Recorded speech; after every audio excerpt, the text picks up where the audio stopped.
Bendiciones, estimados amigos. Les doy las gracias por participar en este video. Permítame en este momento, aprovechando eh, el día de Semana Santa, leer un texto de las Escrituras que se encuentra en Primera de Tesalonicenses, capítulo 4 e inclusive capítulo 5. Dice las Escrituras: porque el Señor mismo, con voz de mando, con voz de arcángel y con trompeta de Dios, descenderá del cielo, y los muertos en Cristo resucitarán primero. Luego nosotros, los que vivimos, los que hayamos quedado, seremos arrebatados juntamente con ellos en las nubes para recibir al Señor en el aire, y así estaremos siempre con el Señor. Por tanto, alentaos los unos a los otros con estas palabras. Pero acerca de los tiempos y de las ocasiones, no tenéis necesidad, hermanos, de que yo os escriba, porque vosotros sabéis perfectamente que el día del Señor vendrá así como ladrón en la noche.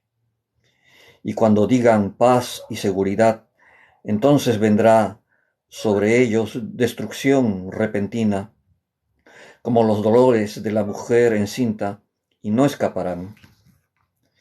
Mas vosotros, hermanos, no estáis en tinieblas, para que aquel día os sorprenda como ladrón, porque todos vosotros sois hijos de luz e hijos del día, no somos de la noche ni de las tinieblas. Por tanto, no durmamos como los demás, sino velemos y seamos sobrios. Pues los que duermen, de noche duermen, y los que se embriagan, de noche se embriagan. Pero nosotros, los que somos del día, seamos sobrios, habiéndonos vestido con la coraza de fe y de amor, y con la esperanza de salvación como yelmo.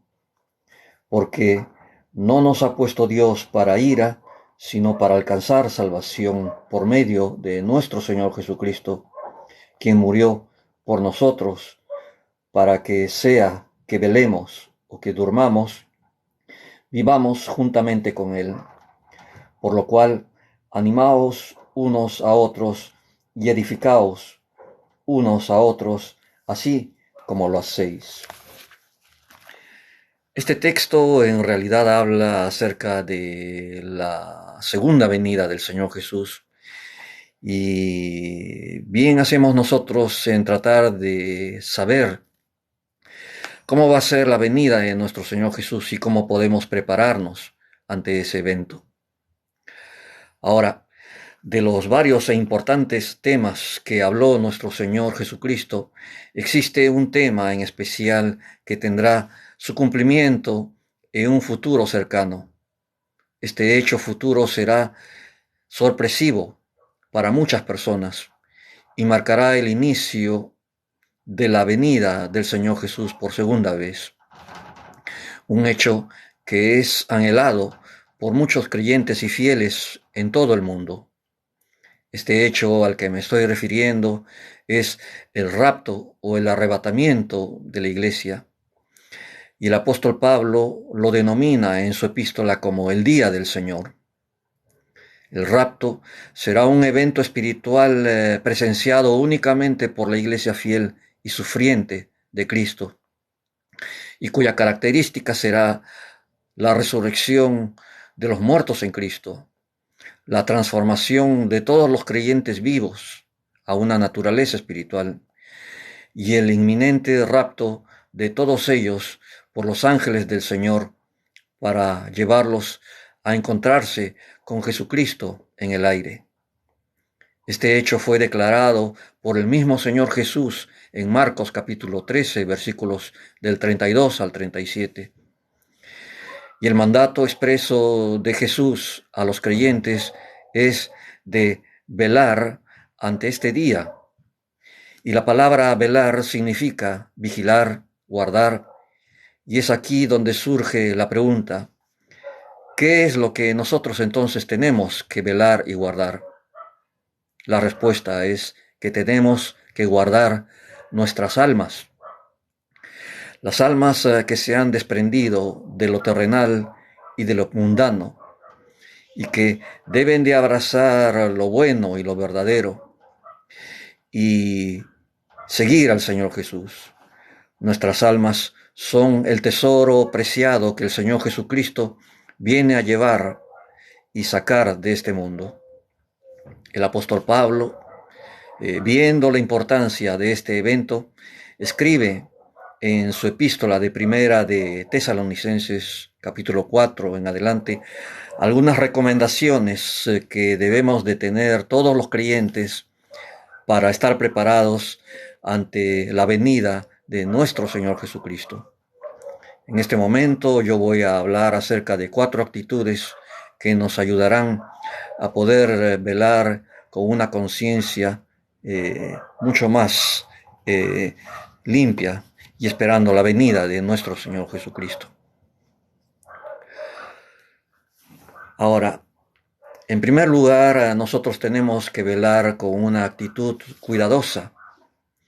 Cuando el apóstol Pablo menciona en el versículo 2 la frase, porque vosotros sabéis perfectamente, la palabra perfectamente en el griego original da la idea de ser cuidadosos, de ser prevenidos, de estar preparados. Y la razón de este llamado a ser cuidadosos es porque la venida del Señor será sorpresiva.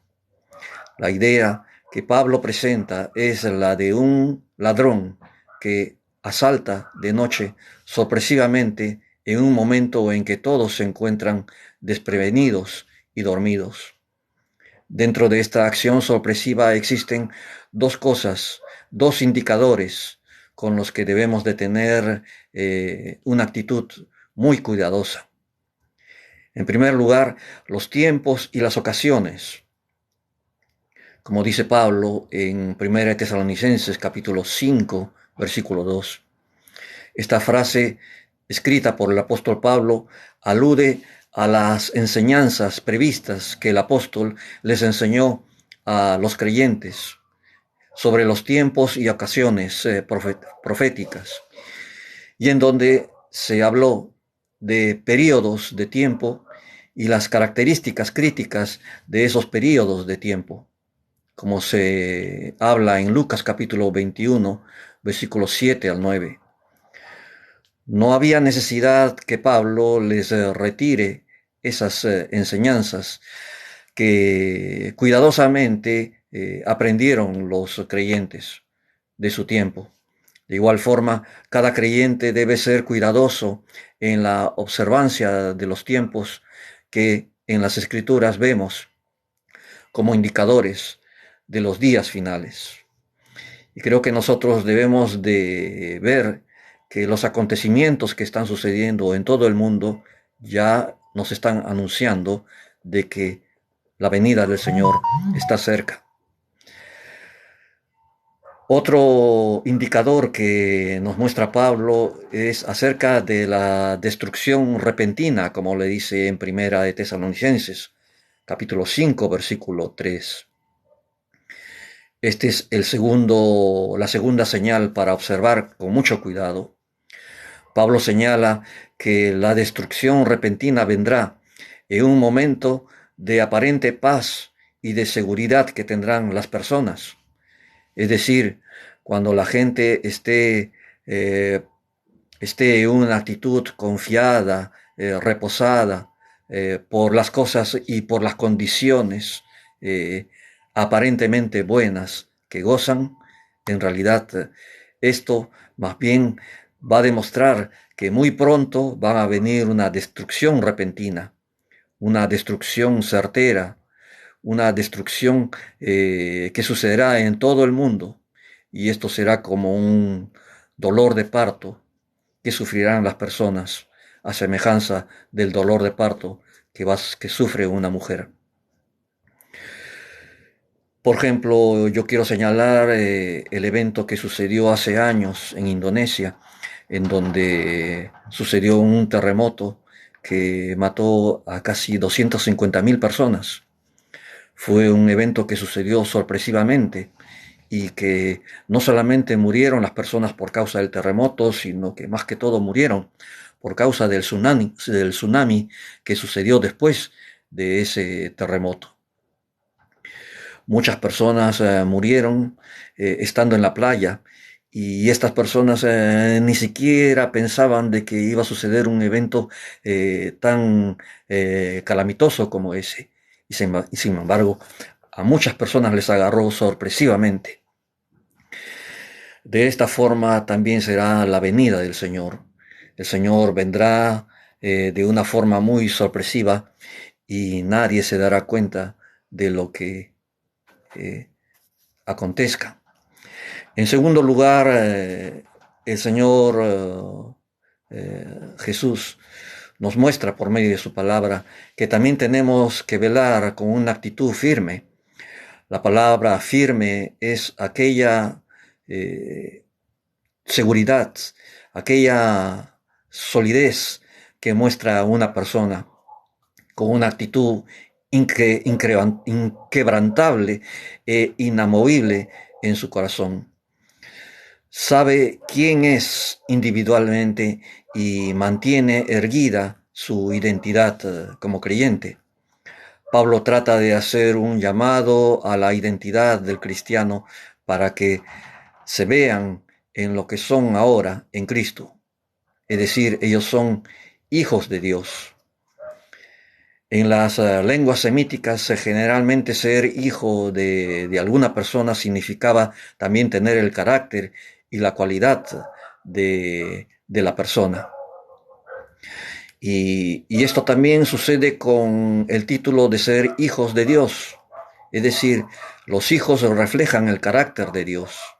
Y si Dios es un santo, es Dios un ser santo, los hijos también tienen que reflejar la santidad de Dios. Si Dios es justo, también los hijos deben de reflejar la justicia de Dios. Si Dios es misericordioso, también los hijos deben de reflejar la misericordia de Dios. Pablo señala dos elementos aquí que caracterizan a una persona firme. En primer lugar, no se deja sorprender por las tinieblas. La frase que dice os sorprenda significa también os atrape, o os alcance, o os sobrecoja. Es decir, Pablo recalca que los que saben que son creyentes no se van a dejar atrapar o sorprender por las tinieblas espirituales.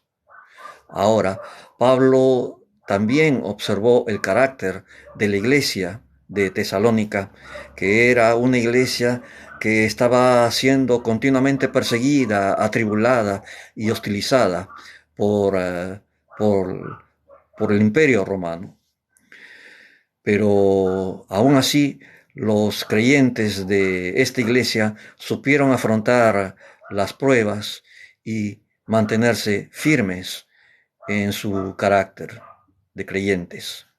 Por esta razón, Pablo les dice: mas vosotros, hermanos, no estáis en tinieblas, pues él mismo había comprobado el carácter firme, el carácter limpio, el carácter de fe que tenían estas personas que no se doblegaron ante la adversidad y ante las pruebas que estaban experimentando. Otra actitud que nos muestra este versículo 4 y 5 es de que los cristianos deben de mantenerse como hijos de luz. La expresión que dice Pablo de que los creyentes son hijos de luz e hijos del día se refieren a que ellos van a ser participantes de la gloria que va a ser revelada en el día del Señor.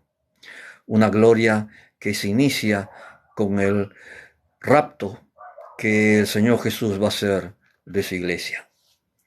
Por tanto, velar será muy importante, porque mientras muchas almas se encuentran dormidas y desprevenidas, nosotros los creyentes tenemos que mantenernos en una actitud firme de mantenernos velando ante el Señor.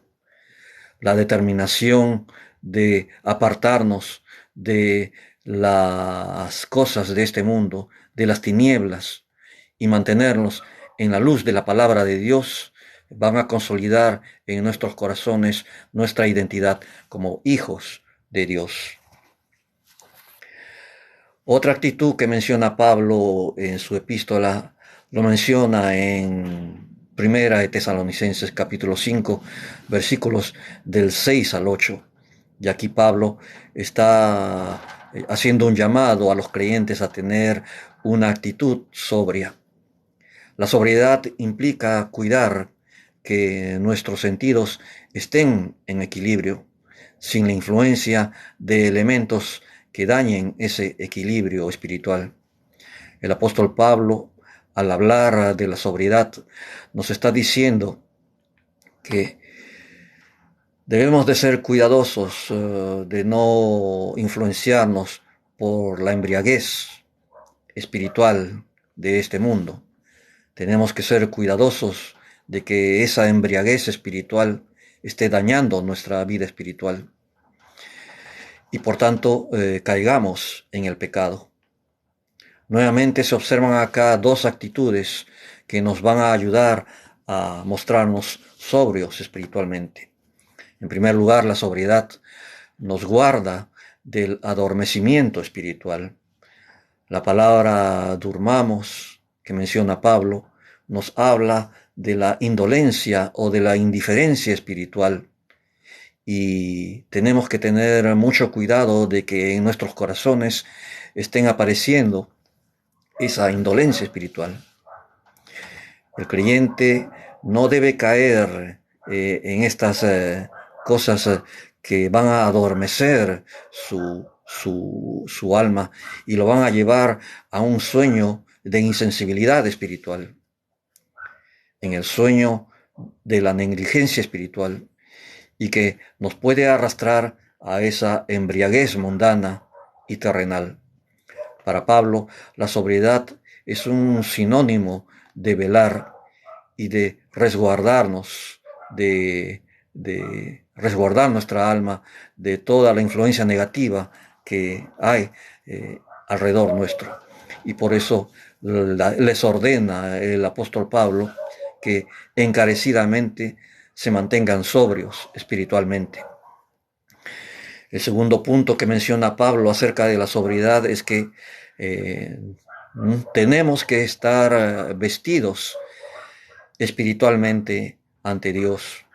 Es decir, la vestimenta de la que habla el apóstol Pablo es la de un soldado que más bien está cubriéndose en su cuerpo de los ataques del enemigo. Por eso se menciona en el versículo 8 que tenemos que revestirnos de la coraza que cubre el pecho y la espalda, y tenemos que ponernos el yelmo de la salvación que cubre nuestra cabeza. Pero Pablo menciona que la fe, el amor y la esperanza son herramientas y elementos muy importantes que también van a proteger nuestra alma de los ataques del enemigo. La sobriedad del creyente nos va a permitir apartarnos de la mundanalidad que rodea nuestras vidas y nos va a llevar a una actitud en donde vamos a tener que abrazarnos de los valores eternos que están en las Sagradas Escrituras. Si queremos nosotros mantenernos en sobriedad espiritual, tenemos que aferrarnos cada vez más a la palabra de Dios. En tercer lugar, el apóstol Pablo menciona acá una cualidad que nosotros también tenemos que mostrar en nuestras vidas. Y esa cualidad es la de tener una actitud animada, alentada, como lo menciona Pablo en los versículos 9 al 11. Finalmente, como Último punto, el apóstol Pablo señala que la actitud de ánimo y de aliento va a ser un elemento muy importante para fortalecer nuestra alma. El desaliento no debe ser una emoción predominante en el creyente, pues esto le impide velar adecuadamente. Mostrar esfuerzo, ímpetu y perseverancia no solo anima individualmente a una persona, sino que lo motiva a él y a otras personas a luchar de una forma unida y grupal. Vivir en continuo aliento y en ánimo nos va a llevar grupalmente a unirnos como creyentes para forjar mejor el cuerpo de Cristo. Dos cosas muy importantes menciona Pablo en esta actitud de ánimo y de aliento. En primer lugar, el aliento nos enfoca en la salvación de nuestro Señor Jesucristo. No hay otro evento más alentador que la salvación que Jesús nos mostró a cada uno de nosotros y lo que Él logró de liberarnos, de redimirnos de este mundo, juntamente con todos los creyentes que también le han confesado a Él como Salvador. Jesús vino a redimir a todo su pueblo y a librarnos de la ira de Dios, una ira que Dios va a derramar sobre la humanidad pecadora, sobre la humanidad que le ha rechazado y que continuamente está batallando contra Dios. Y no solamente esa humanidad, sino esa generación anticristiana que va a surgir en los tiempos del anticristo. La muerte expiatoria que Jesús padeció ha beneficiado a todos los creyentes y nos ha permitido ahora poder estar ahora ante la presencia de Dios. Y por tanto, ahora tenemos la fortaleza para poder velar y para poder mantenernos en comunión continua con Dios por medio de la obra de nuestro Señor Jesucristo. Y en segundo lugar, Pablo menciona de que el aliento y el ánimo va a producir una edificación y una unidad en el cuerpo de Cristo. Pablo repite en este solo versículo 2 veces la frase unos a otros y que expresa la idea de unidad. Es decir, van a buscar los creyentes una edificación mutua, un aliento mutuo, una oración mutua, un testimonio mutuo, una santidad mutua. Eso es lo que menciona Pablo con la idea de ser unos a otros. Cristo como cabeza de la iglesia y nosotros como el cuerpo de Cristo tenemos que consolidar esa unidad y una unidad que sea fuerte y será una unidad gloriosa porque de esa unidad se agradará a Dios y nos recompensará y nos librará y nos sacará de este mundo. Finalmente, yo quisiera decirles a todos ustedes, mis estimados oyentes, que la venida del Señor está cerca. El rapto de la iglesia también será de una forma sorpresiva y muchas personas serán llevados a la presencia del Señor y otras personas se quedarán en este mundo. Lo que venga después de ese evento en adelante ya va a ser un tiempo en donde Dios va a estar mostrando su justo juicio ante una humanidad que se va a rebelar hasta el final contra Dios. Sin embargo, no esperemos de que nuestras vidas estén aferradas a este mundo y a esta generación maligna. Si tenemos la oportunidad de poder reconciliarnos con Dios, hagámoslo. Y esta es una ocasión muy importante para poder acercarnos ante el Señor, para poder pedirle perdón, para poder arreglar las cosas con Dios y para que Él sobre todo arregle nuestras vidas, arregle nuestro ser entero. Y mi estimado amigo y oyente, hombre o mujer que estás escuchando este tema, me gustaría que tú me acompañes en este tiempo de oración, porque va a ser muy importante que tú ores ante el Señor en este momento. Ahí en el lugar donde te encuentras, cierra tus ojos y di conmigo estas palabras. Y repite conmigo: Padre Celestial, yo te agradezco porque tú eres un Dios bueno y misericordioso, y que por medio de tu palabra me estás dando la oportunidad de poder conocerte y de poder conocerme a mí mismo. Y yo reconozco en este momento que soy un pecador, que necesito tu perdón, tu paz, y que necesito que tú cambies mi vida. En este momento yo reconozco a Jesús, tu Hijo, como mi Salvador y como Señor, y deseo que Él guíe mi vida todos los días hasta que Él pueda venir por segunda vez a llevarme a su presencia. Ayúdame, Dios mío, límpiame y lávame, hazme una nueva criatura, pon tu Espíritu Santo en mí y permíteme tener la paz tuya, y que el Señor Jesús esté guiándome todos los días de mi vida. Gracias te doy, Padre Celestial. Te alabo, te doy la gloria y te exalto, y te pido escucha mi oración en el nombre de tu amado Hijo Jesús, mi Señor y mi Salvador. Amén, amén y amén. Si tú, mi estimado amigo o amiga que me escuchas, has hecho esta oración, yo estoy seguro que Dios va a hacer una obra muy grande en tu vida, pero deja que el Señor esté haciendo esa obra personal en tu corazón. Lo único que te pido simplemente es de que tú hagas tres cosas. En primer lugar, ora al Señor cada día. Una oración sincera, sencilla. Tú pon tu tiempo. Ora al Señor 1 minuto, 5 minutos, pero habla con Él, porque esa es la oración. Es un diálogo con Dios. Y Él, como tu Padre Celestial, te va a bendecir y te va a guiar, pero búscalo a Dios en oración. En segundo lugar, lee las Escrituras, porque Dios siempre va a hablar a nuestros corazones por medio de su palabra. Las Escrituras son el medio y la revelación adecuada que Dios va a utilizar para guiarnos, para encaminarnos. Pero tenemos que estar habituados a leer la palabra de Dios. Y en tercer lugar, congrégate en una iglesia donde se predique el Evangelio, donde se enseñe la palabra de Dios.